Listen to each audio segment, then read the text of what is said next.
Sports drama படங்கள் பலவிதம், அதுல பெத்தி ஒரு விதம்.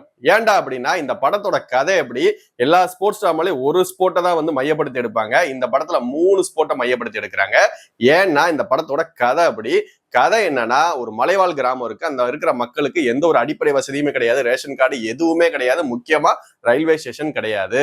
அந்த மக்களோட துயரை துடைக்கிறதுக்காக ஒரே வழி ஸ்போர்ட்ஸ் தான் நம்ம ஹீரோ முன்னெடுத்து அவங்களோட பிரச்சனையை தீர்த்தாரா இல்லையாங்கிறது தான் இந்த படத்தோட ஒன்லைன். இந்த படத்தோட பிளஸ் என்னன்னு பாத்தீங்க அப்படின்னா, இந்த படத்தோட முக்காவாசி பிளஸ் அப்படின்னா அது நம்ம ராம் சரண் மட்டும்தான்.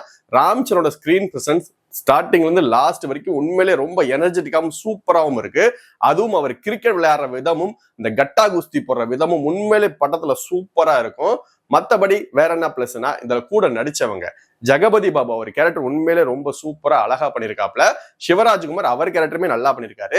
இந்த படத்துக்கு தேவையில்லாத ஒரு ஆணின்னு பாத்தீங்கன்னா அது நம்ம ஜான்வி கபூர் தான். அவங்க வர்ற காட்சிகள் அந்த படத்துக்கு சம்பந்தமே இல்லாத காட்சிகளும் சரி, ரொம்ப ஒரு கேவலமான காட்சியா இருக்கும். அதை தயவு செஞ்சு எடுத்திருக்கலாம். இந்த படத்தோட மைனஸ் என்னன்னா, இந்த படம் வந்து 3 மணி நேரம் 9 நிமிஷம். இந்த படத்தை வந்து 2 மணி நேரத்துல கிறிஸ்பா நறுக்குன்னு சொல்லியிருக்கலாம்.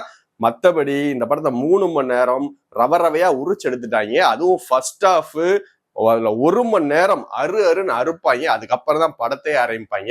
மொத்தத்துல இந்த படம் எப்படின்னு கேட்டீங்க அப்படின்னா, ராம் சரணையும் ஸ்போர்ட்ஸையும் இந்த மலைவாழ் மக்களோட பிரச்சனையும் கழிச்சுட்டா இந்த படம் ஒரு குப்பை படம். ஆனா இதெல்லாம் இருக்கிறதுனால இந்த படம் ஒரு ஒன் டைம் வாட்சபிளான ஒரு படமா தான் இருக்கு. இந்த படம் தியேட்டர்ல ஓடிக்கிட்டு இருக்கு. அதனால தியேட்டர்ல எல்லாரும் போய் கண்டு கழியுங்க.